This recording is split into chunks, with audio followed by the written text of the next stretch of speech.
যেহেতু প্ৰধানমন্ত্ৰী আৱাস যোজনাৰ আমাৰ এতিয়া জৰীপ চলি আছে আৰু এই জৰীপসমূহ যেহেতু জীৱিকা সখীসকলে কৰি আছে, যেহেতু বহু ঠাইত আমাৰ বিধায়কসকলে জনাইছে যে এই জৰীপ কাৰ্য ২৭ তাৰিখৰ ভিতৰত সমাপ্ত হ'ব নহ'বগৈ পাৰে আৰু যদি নহয় তেতিয়াহ'লে নামবোৰ বহুত ৰৈ যাব।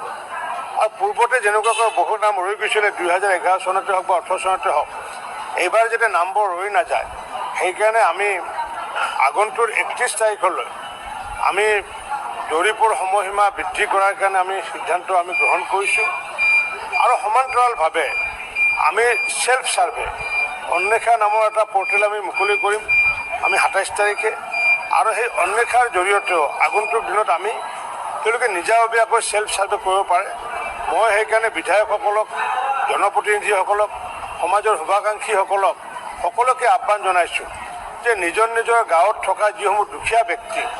সেই দুখীয়া ব্যক্তিসকল যিহেতু তেওঁলোকৰ নিজে সেল্ফ সাৰ্ভে কৰিব নোৱাৰিব, হয়তো তেওঁলোকৰ এণ্ড্ৰইড মোবাইল নাথাকিব বা জীৱিকা সখী নাযাব পাৰে, গতিকে তেনেকুৱা ঘটনা যাতে নহয় এইবাৰ, তাৰ কাৰণে সমাজৰ সমূহ ব্যক্তিক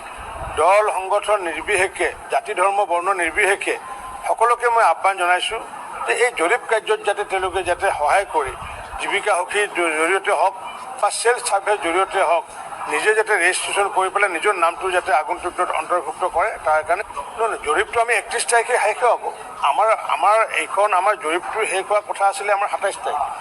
গতিকে আমি আৰু ৩ দিন অতিৰিক্ত দিম যাতে জৰীপ যাতে সম্পূৰ্ণ কৰিব পাৰোঁ আৰু সমান্তৰালভাৱে আমি পৰ্টেল এটা মুকলি কৰিম। সেই পৰ্টেলৰ জৰিয়তেও আমি ৰাইজে যাতে জীৱিকা সখী কিবা কাৰণত যদি ঘৰত নাযায়, সমাজৰ যাতে বিভিন্ন স্তৰৰ শুভাকাংক্ষীসকলে দুখীয়া মানুহৰ নামবোৰ যাতে অন্তৰ্ভুক্ত কৰিব পাৰে, নথিভুক্ত যাতে কৰিব পাৰে, তাৰ কাৰণে সকলোকে আমি আহ্বান জনাইছোঁ।